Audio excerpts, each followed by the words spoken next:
जय माता दी। मेरे सभी प्यारे दोस्तों, मैं लक्ष्मी शर्मा बड़ों को चरण स्पर्श, छोटों को प्यार और बराबर वालों को दिल से नमस्कार करती हूँ।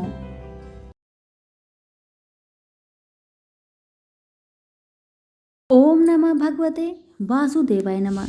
आज मैं बृहस्पतिवार के दिन आप सभी को सुनाऊंगी श्री हरि भगवान विष्णु की कहानी को पूरा सुनिए। अगर अच्छी लगे तो दूसरों को भी शेयर कीजिए। पौराणिक कथाओं के अनुसार बृहस्पतिवार को व्रत और विष्णु भगवान की कथा करना विष्णु भगवान को खुश करने और आशीर्वाद पाने का सबसे उत्तम उपाय है, इसलिए कथा को पूरा सुने। कथा। एक बार भृगु ऋषि ने जानना चाहा कि ब्रह्मा, विष्णु और महेश में कौन सबसे श्रेष्ठ है। वह बारी बारी से सबके पास गए। ब्रह्मा और महेश ने भृगु को पहचाना तक नहीं, न ही आदर किया। इसके बाद भृगु विष्णु के यहाँ गए। विष्णु भगवान विश्राम कर रहे थे और माता लक्ष्मी उनके पैर दबा रही थी। भृगु ने पहुंचते ही न कुछ कहा न सुना और भगवान विष्णु की छाती पर पैर से प्रहार कर दिया। लक्ष्मी जी यह सब देखकर चकित रह गई, किंतु विष्णु भगवान ने भृगु का पैर पकड़कर विनीत भाव से कहा, मुनिवर, आपकी कोमल पैर में चोट लगी होगी, इसके लिए मुझे क्षमा करें। लक्ष्मी जी को भगवान विष्णु की इस विनम्रता पर बड़ा क्रोध आया। वह भगवान विष्णु से नाराज होकर भूलोक में आ गई तथा कोल्हापुर में रहने लगी। लक्ष्मी जी के चले जाने से विष्णु भगवान को लगा कि उनका श्री और वैभव ही नष्ट हो गया और उनका मन बड़ा अशांत रहने लगा। लक्ष्मी जी को ढूंढने के लिए वह श्रीनिवास के नाम से भूलोक में आए। घूमते घूमते बेकटचल पर्वत क्षेत्र में बकुला माई के आश्रम पहुंचे। बकुला माई ने उनकी बड़ी आवभगत की, उन्हें आश्रम में ही रहने को कहा। एक दिन जंगल में एक मतवाला हाथी आ गया। आश्रमवासी डरकर इधर उधर भागने लगे। श्रीनिवास ने यह देखा तो धनुष बाण में लेकर हाथी का पीछा किया। हाथी डरकर भागा और घने जंगल में अदृश्य हो गया। श्रीनिवास उसका पीछा करते करते थक गए थे। वह एक सरोवर के किनारे वृक्ष की छाया में लेट गए और उन्हें हल्की सी झपकी आ गई। थोड़ी देर में शोर सुनकर वह जागे तो देखा कि 4-6 युवतियां उन्हें घेर खड़ी है। श्रीनिवास को जागा हुआ देखकर वह झपटकर बोली, यह हमारी राजकुमारी पद्मापति का सुरक्षित उपवन है और यहाँ पुरुषों को आना मना है। तुम यहाँ कैसे और क्यों आए हो? श्रीनिवास कुछ जवाब दे इससे पहले ही उनकी दृष्टि वृक्ष की ओट से झांकती राजकुमारी की ओर गई। श्रीनिवास पद्मावती को एकटक देखते रह गए। थोड़ा संयत होकर कहा, देवियों, मुझे पता नहीं था। मैं शिकार का पीछा करता हुआ यहाँ आया था। थक जाने पर मुझे नींद आ गई, इसलिए क्षमा करें। श्रीनिवास आश्रम में लौट आए, किंतु बड़े उदास रहने लगे। एक दिन बकुला माई ने बड़े प्यार से उनकी उदासी का कारण पूछा तो श्रीनिवास ने पद्मावती से भेंट होने की सारी कहानी कह सुनाई। फिर कहा, उसके बिना मैं नहीं रह सकता। बकुला माई बोली, ऐसा सपना मत देखो। कहा वह प्रतापी चोल नरेश आकाश राज की बेटी और कहा तुम आश्रम में पलने वाले एक कुल गोत्रहीन युवक। श्रीनिवास बोले, माँ, एक उपाय है, तुम मेरा साथ दो तो सब संभव है। बकुला माई ने श्रीनिवास का सच्चा प्यार देखकर हाँ कर दी। श्रीनिवास ज्योतिष जानने वाली औरत का भेष बनाकर राजा आकाश की राजधानी नारायणपुर पहुंचे। उसकी चर्चा सुन पद्मावती ने भी उस औरत को महल में बुलाया और अपना हाथ दिखाया। राजकुमारी के हस्तरेखा देखकर वह बोली, राजकुमारी, कुछ दिन पहले तुम्हारी भेंट तुम्हारी सुरक्षित उद्यान में किसी युवक से हुई थी। तुम दोनों की दृष्टि मिली थी। उसी युवक से तुम्हारी शादी का योग बनता है। पद्मावती की माँ धारणा देवी ने पूछा, यह कैसे हो सकता है? ज्योतिषी औरत बोली, ऐसा ही योग है। ग्राहक कहते हैं कोई औरत अपने बेटे के लिए आपकी बेटी मांगने स्वयं आएगी। 2 दिन बाद सचमुच ही बकुला माई एक तपस्विनी के भेष में राजमहल आई। उसने अपने युवा बेटे के साथ पद्मावती के विवाह की चर्चा की। राजा आकाश में बकुला माई को पहचान लिया। उन्होंने पूछा, वह युवक कौन है? बकुला माई बोली, उसका नाम श्रीनिवास है। वह चंद्र वंश में पैदा हुआ है, मेरे आश्रम में रह रहा है, मुझे माँ की तरह मानता है। राजा आकाश ने कुछ सोचकर उत्तर देने के लिए कहा। बकुला माई के चले जाने पर आकाश ने राज पुरोहित को बुलाकर सारी बात बताई। राज पुरोहित ने गणना की, फिर सहमति देते हुए कहा, महाराज, श्रीनिवास में विष्णु जैसा देवगुण है और लक्ष्मी जैसी आपकी बेटी के लिए यह बड़ा सुयोग है। राजा आकाश ने तुरंत बकुला बाई के यहाँ अपनी स्वीकृति के साथ विवाह के लग्न पत्रिका भेज दी। बकुला माई ने सुना तो वह चिंतित हो उठी। श्रीनिवास से बोली, बेटा, अब तक तो विवाह की चिंता ही थी, अब पैसे ना होने की चिंता है। मैं वरा स्वामी के पास जाती हूँ, उनसे पूछती हूँ कि क्या किया जाए। बकुला माई श्रीनिवास को लेकर वरा स्वामी के पास गई और श्रीनिवास के विवाह के लिए धन की समस्या बताई। तो वरा स्वामी ने 8 दिक्पालों इंद्र, कुबेर, ब्रह्मा, शंकर आदि देवताओं को अपने आश्रम में बुलवाया और फिर श्रीनिवास को बुलाकर कहा, तुम स्वयं इन्हें अपनी समस्या बताओ। श्रीनिवास ने देवताओं से कहा, मैं चोल नरेश राजा आकाश की बेटी पद्मावती से विवाह करना चाहता हूँ। मेरी हैसियत राजा के अनुरूप नहीं है, मेरे पास धन नहीं है, मैं क्या करूँ? इंद्र ने कुबेर से कहा, कुबेर, इस काम के लिए तुम श्रीनिवास को ऋण दे दो। कुबेर ने कहा, ऋण तो दे दूंगा, पर उसे यह वापस कब और कैसे करेगा, इसका निर्णय होना चाहिए। श्रीनिवास बोले, इसकी चिंता मत कीजिए, कलयुग के अंत तक मैं सब ऋण चुका दूंगा।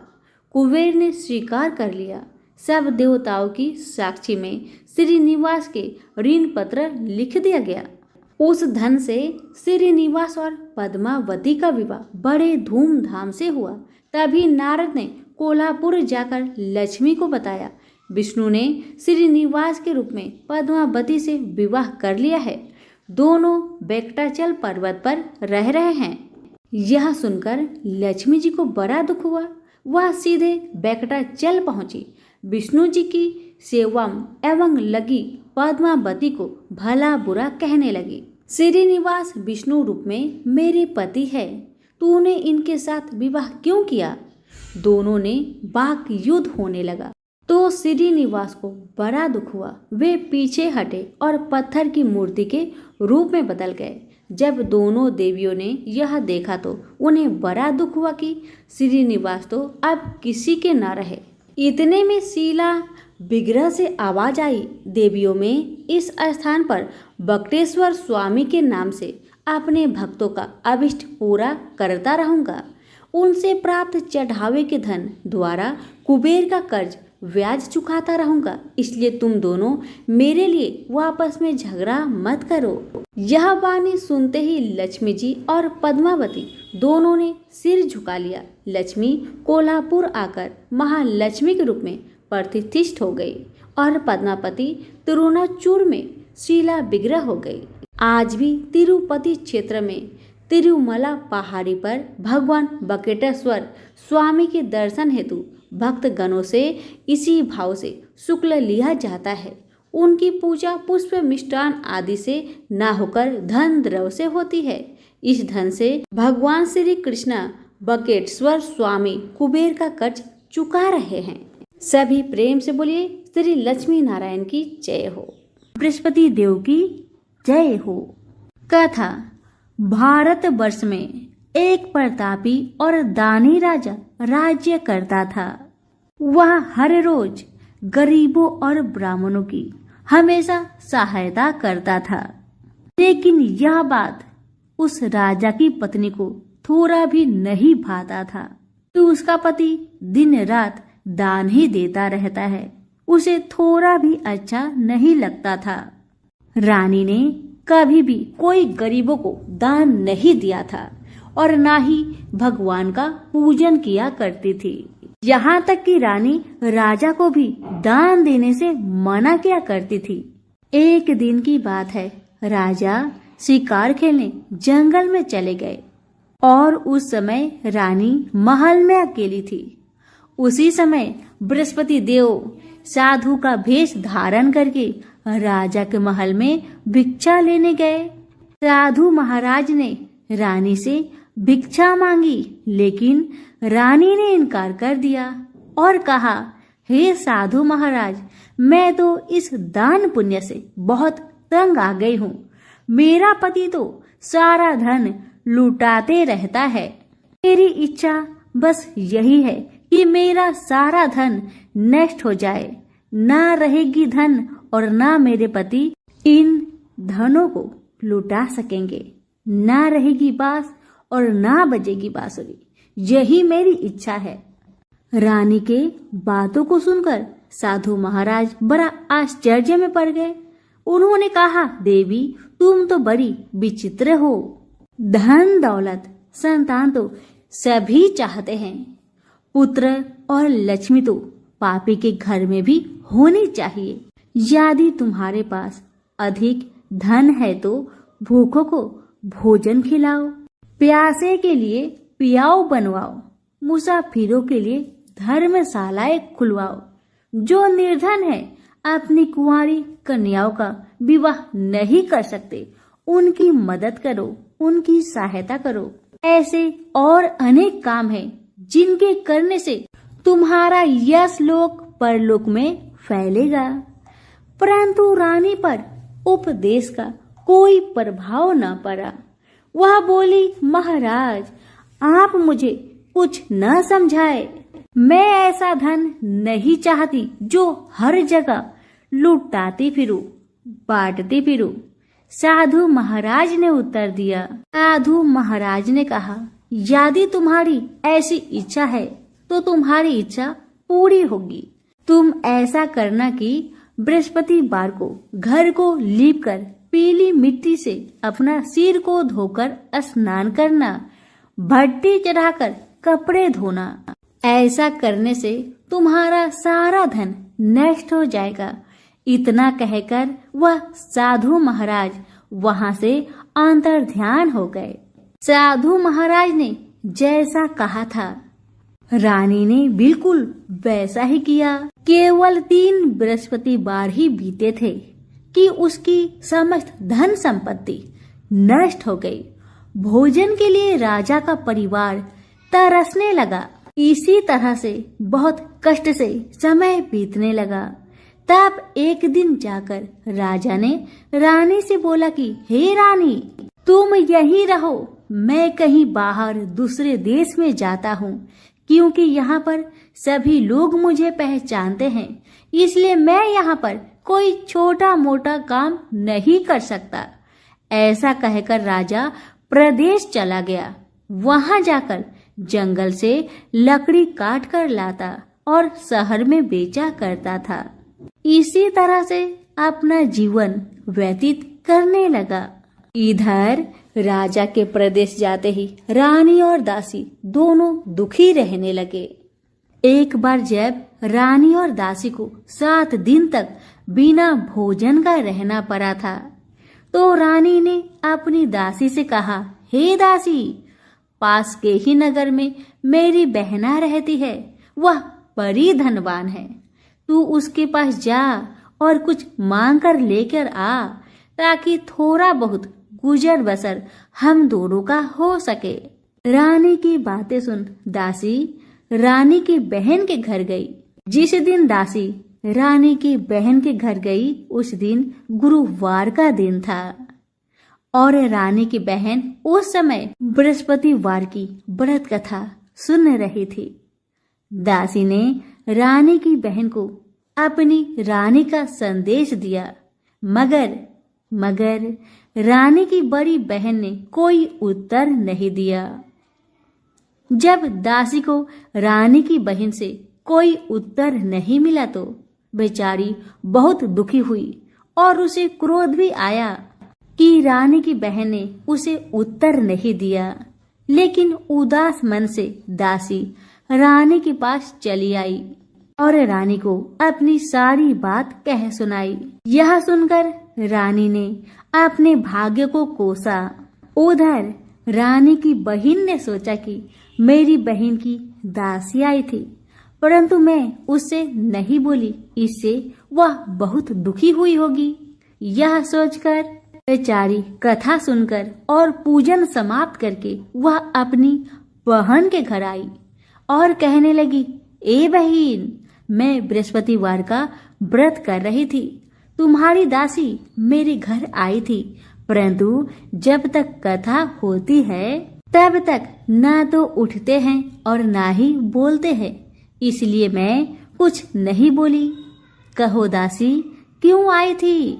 दासी ने कुछ नहीं कहा, मगर रानी बोली, बहन, तुमसे क्या छिपाऊं? हमारे घर में खाने तक को अनाज नहीं था। ऐसा कहते कहते रानी की आंखें भर आई।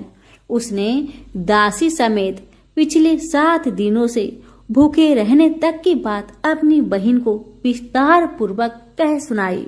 रानी की बात सुनकर रानी की बहन ने कहा, देखो बहन, भगवान बृहस्पति देव सबकी मनोकामना को पूर्ण करते हैं। देखो, शायद तुम्हारे घर में कहीं अनाज रखा हो। पहले तो रानी को इस बात का थोड़ा भी भरोसा नहीं हुआ, पर बहन के आग्रह करने पर उसने अपनी दासी को घर के अंदर भेजा तो सचमुच अनाज से भरा एक घड़ा मिल गया। यह देखकर दासी को बड़ा हैरानी हुई। अब दासी कहने लगी रानी से, हे रानी, जब हमको भोजन नहीं मिलता तब हम क्या करते थे? व्रत ही तो करते थे। इसलिए क्यों ना इनसे व्रत की कथा और विधि पूछ ली जाए, ताकि हम भी व्रत कर सके। दासी की बात मानकर रानी ने अपने बहन से बृहस्पतिवार की व्रत के बारे में पूछा।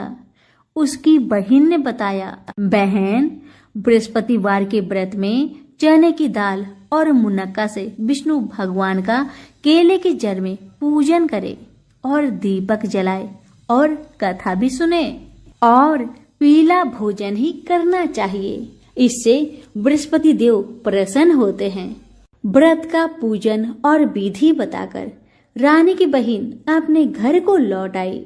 जब 7 दिन के बाद गुरुवार आया तो रानी और दासी ने गुरुवार का व्रत रखा। घुड़सार में जाकर चना और गुड़ लेकर आई, फिर उससे केले की जड़ में तथा विष्णु भगवान का पूजन किया। पर अब परेशानी यह थी कि पीला भोजन कहाँ से आए। इस बात को लेकर दोनों बहुत दुखी थे। चूंकि उन्होंने व्रत रखा था, इसलिए बृहस्पति देव उनसे प्रसन्न थे। इसलिए वे ही एक साधु महाराज का रूप धारण करके 2 थालों में सुंदर पीला भोजन दासी को दे आए।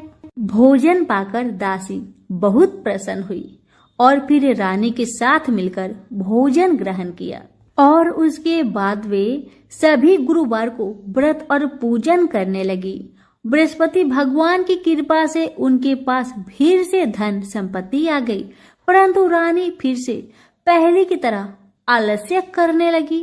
तब दासी बोली, देखो रानी, तुम पहले भी इस प्रकार आलस्य करती थी। तुम्हें धन रखने में कष्ट होता था, इस कारण तुम्हारा सभी धन नष्ट हो गया। और अब जब भगवान बृहस्पति की कृपा से धन मिला है तो तुम्हें फिर से आलस्य होता है। रानी को समझाते हुए दासी कहती है कि बड़ी मुसीबतों के बाद हमने यह धन पाया है। अब हमें इसलिए दान पुण्य करना चाहिए, भूखे मनुष्य को भोजन कराना चाहिए और धन को शुभ कार्यों में खर्च करना चाहिए, जिससे तुम्हारे कुल का यश बढ़ेगा, स्वर्ग की प्राप्ति होगी और पितृ प्रसन्न होंगे। दासी की बात मानकर रानी अपना धन शुभ कार्य में खर्च करने लगी, जिससे पूरे नगर में रानी का यश फलने लगा। बृहस्पतिवार व्रत कथा के बाद श्रद्धा के साथ आरती की जानी चाहिए। इसके बाद प्रसाद बांटकर उसे ग्रहण करना चाहिए। एक दिन राजा दुखी होकर जंगल में एक पेड़ के नीचे आसन जमाकर बैठ गया। वह अपनी दशा को याद करके व्याकुल होने लगा। बृहस्पतिवार का दिन था। एकाएक उसने देखा कि निर्जन वन में एक साधु महाराज प्रकट हुए। वह साधु वेश में स्वयं बृहस्पति देव थे। लकड़हारे के सामने आकर बोले, हे लकड़हारे, इस सुनसान जंगल में तू चिंता मग्न क्यों बैठा है? इसका क्या कारण है? मुझे बताओ। लकड़हारे ने दोनों हाथ जोड़कर प्रणाम किया और उत्तर दिया, महाराज जी, आप सब कुछ जानते हैं, आप तो अंतर्यामी है, मैं आपसे क्या कहूँ? यह कहकर रोने लगा और साधु को अपनी आत्मकथा सुनाने लगा। महाराज जी ने कहा, तुम्हारी स्त्री ने बृहस्पतिवार के दिन बृहस्पति भगवान का निरादर किया है, जिसके कारण रुष्ट होकर उन्होंने तुम्हारी यह दशा कर दी। अब तुम चिंता को दूर करके मेरे कहने पर चलो तो तुम्हारे सब कष्ट दूर हो जाएंगे और भगवान पहले से भी अधिक संपत्ति देंगे। तुम बृहस्पति के दिन कथा किया करो। 2 पैसे के चने मुनक्का लाकर उनका प्रसाद बनाओ और शुद्ध जल से लोटे में शक्कर मिलाकर अमृत तैयार करो।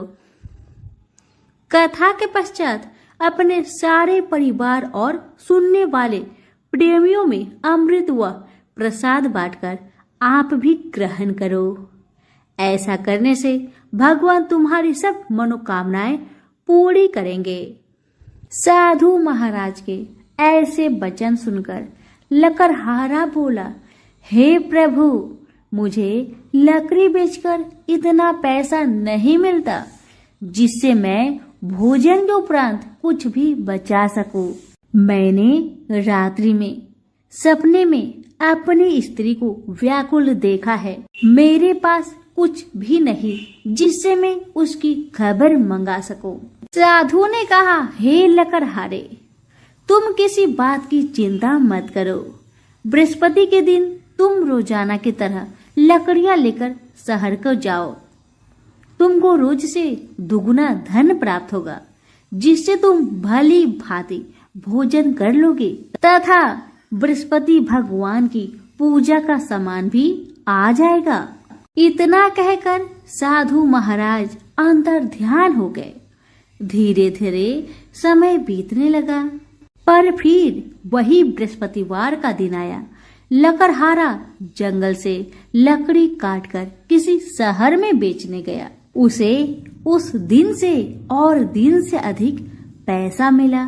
राजा ने चना गुड़ आदि लाकर गुरुवार का व्रत किया। उस दिन से उसके सभी कलेश दूर हुए। परंतु जब दोबारा गुरुवार का दिन आया तो बृहस्पतिवार का व्रत करना भूल गया। इस कारण बृहस्पति भगवान नाराज हो गए। उस दिन उस नगर के राजा ने विशाल यज्ञ का आयोजन किया तथा शहर में यह घोषणा करा दी कि कोई भी मनुष्य अपने घर में भोजन न बनाए, न आग जलाए। समस्त जनता मेरे यहाँ भोजन करने आए। इस आज्ञा को जो नहीं मानेगा उसे फांसी की सजा दी जाएगी। इस तरह की घोषणा संपूर्ण नगर में करवा दी गई।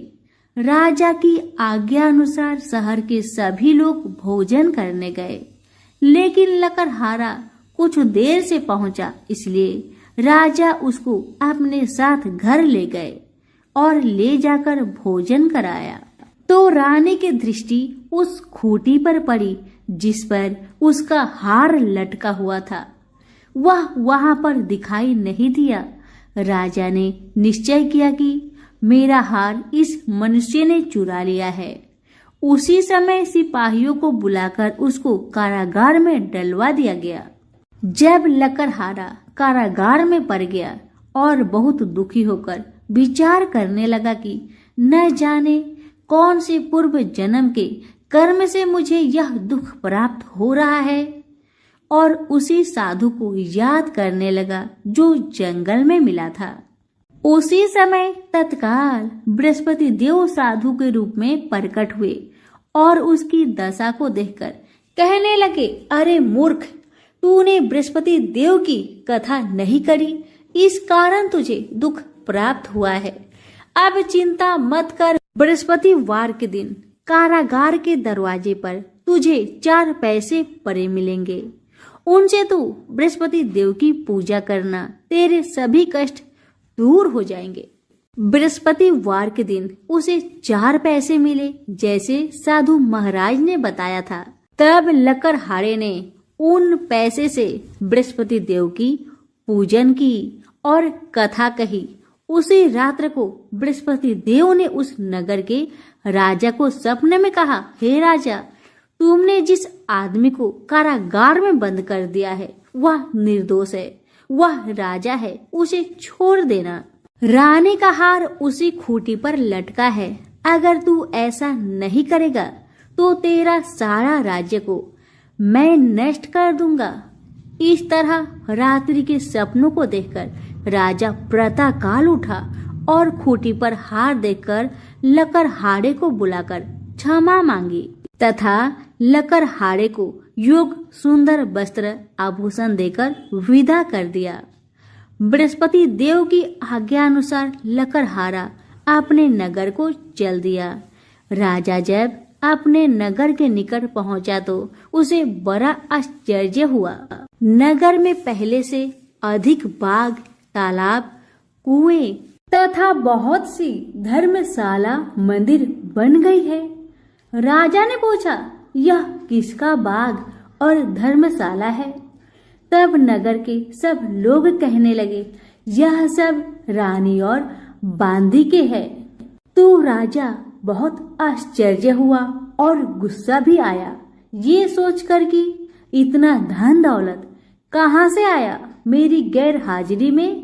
जब रानी ने यह खबर सुना कि राजा आ रहे हैं तो उन्होंने बांदी से कहा कि हे दासी, देख, राजा हमको कितनी बुरी हालत में छोड़कर गए थे। हमारी ऐसी हालत देखकर वह लौट न जाए, इसलिए तू दरवाजे पर खड़ी हो जा। आज्ञा अनुसार दासी दरवाजे पर खड़ी हो गई। राजा आए तो दासी ने उन्हें अपने साथ लेकर आई। तब राजा ने क्रोध करके अपनी रानी से पूछा कि यह धन तुम्हें कैसे प्राप्त हुआ? तब उन्होंने कहा, हमें ये सब धन बृहस्पति देव के इस व्रत के प्रभाव से प्राप्त हुआ है।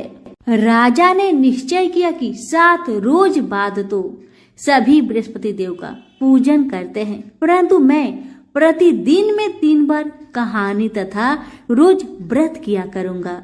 अब हर समय राजा के दुपट्टे में चने की दाल बंधी रहती तथा दिन में 3 बार कहानी कहता। एक रोज राजा ने विचार किया कि चलो अपनी बहन के यहाँ हो आते हैं। इस तरह निश्चय कर राजा घोड़े पर सवार हो अपनी बहन के यहाँ को चलने लगा। मार्ग में उसने देखा कि कुछ आदमी एक मुर्दे को ले जा रहे थे। राजा ने उन्हें रोककर कहा, अरे भाइयों, मेरी बृहस्पति देव की कथा सुन लो। सभी लोग कहने लगे, हमारा तो आदमी मर गया है, तुमको अपनी कथा की पड़ी है।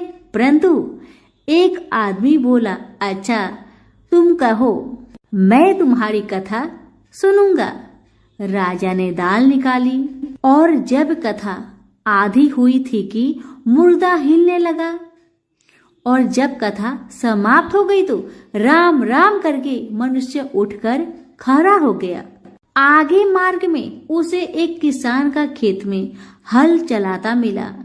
राजा ने उसे देख और उससे बोला, अरे भाई, तुम मेरी बृहस्पतिवार की कथा सुन लो। किसान बोला, जब तक मैं तेरी कथा सुनूंगा तब तक 4 हड़ैया जोत लूंगा। जा अपनी कथा किसी और को सुनाना। इस तरह राजा आगे चलने लगा।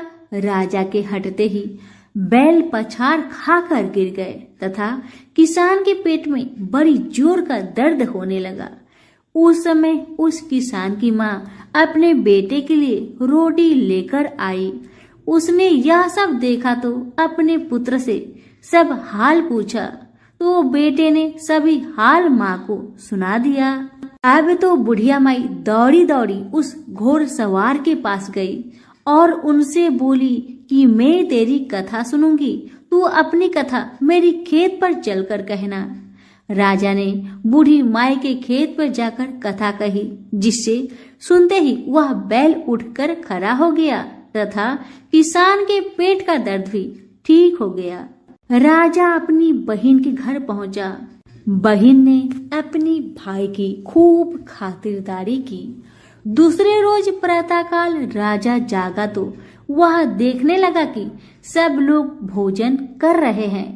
राजा ने अपनी बहन से कहा, ऐसा कोई मनुष्य है जिसने भोजन नहीं किया हो और जो मेरी बृहस्पतिवार की कथा सुन ले। बहन बोली, हे भैया, यह देश ऐसा ही है कि पहले यहाँ लोग भोजन करते हैं, बाद में अन्य काम करते हैं। अगर कोई पड़ोस में हो तो देख आओ। वह ऐसा कहकर देखने चली गई, परंतु उसे कोई ऐसा व्यक्ति नहीं मिला जिसने भोजन ना किया हो। आता वह एक कुम्हार के घर गई, जिसका लड़का बीमार था। उसे मालूम हुआ कि उनके यहाँ 3 रोज से किसी ने भोजन नहीं किया है। रानी ने अपने भाई की कथा सुनने के लिए कुम्हार से कहा। वह तैयार हो गया।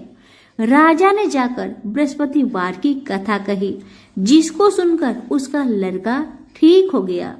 अब तो राजा की प्रशंसा होने लगी। एक रोज राजा ने अपनी बहन से कहा कि हे बहन, हम अपने घर को जाएंगे, तुम भी तैयार हो जाओ। राजा की बहन ने अपनी सास से कहा। सासू माँ ने कहा, हाँ चली जाओ, परंतु अपने लड़के को मत ले जाना, क्योंकि तेरा भाई का कोई औलाद नहीं है। बहन ने अपने भैया से कहा, हे भैया, मैं तो चलूंगी पर कोई बालक नहीं जाएगा। राजा बोला, जब कोई बालक नहीं चलेगा तब तुम ही क्या करोगी जाके। बड़े दुखी मन से राजा अपने नगर को लौट आया। राजा ने अपनी रानी से कहा, हम निर्वंशी है, हमारा मुंह देखने का धर्म नहीं है और कुछ भोजन आदि नहीं किया। रानी बोली, हे प्रभु, बृहस्पति देव ने हमें सब कुछ दिया है, वह हमें औलाद अवश्य देंगे, आप भरोसा रखें। उसी रात को बृहस्पति देव ने राजा से सपने में कहा, हे राजा, उठ, तुम सभी सोच को त्याग दे, तेरी रानी गर्भ से है। राजा यह बात सुनकर बड़े प्रसन्न हुए। रानी के गर्भ से 9वें महीने में एक सुंदर पुत्र ने जन्म लिया। तब राजा बोला, हे रानी, स्त्री बिना भोजन के रह सकती है, पर बिना कहे नहीं रह सकती। जब मेरी बहन आए तुम उससे कुछ मत कहना। रानी ने सुनकर हाँ कर दिया। जब राजा की बहन ने यह शुभ समाचार सुना तो बहुत प्रसन्न हुई तथा बधाई लेकर अपने भाई के यहाँ आई। तभी रानी ने कहा, घोड़ा चढ़कर तो नहीं आई, गधा चढ़ी आई। रानी की यह बात सुन राजा की बहन बोली, भाभी, मैं इस प्रकार न कहती तो तुम्हें औलाद कैसे मिलती। बृहस्पति देव ऐसे ही हैं, जैसी जिसकी मन में कामनाएं हैं सभी को पूर्ण करते हैं।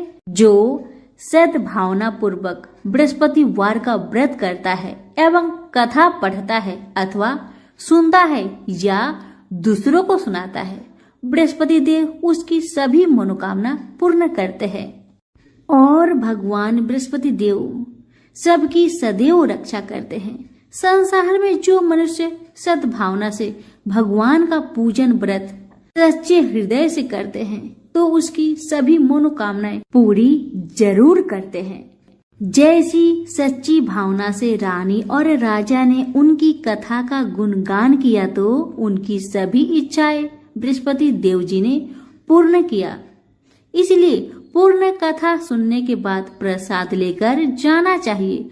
हृदय से उसका मनन करते हुए जयकारा बोलना चाहिए। तो सभी प्रेम से बोलिए बृहस्पति देव की जय हो, विष्णु भगवान की जय हो। कथा अच्छी लगी तो लाइक शेयर जरूर करें। भगवान आप सभी की मनोकामना को जरूर पूरी करेंगे।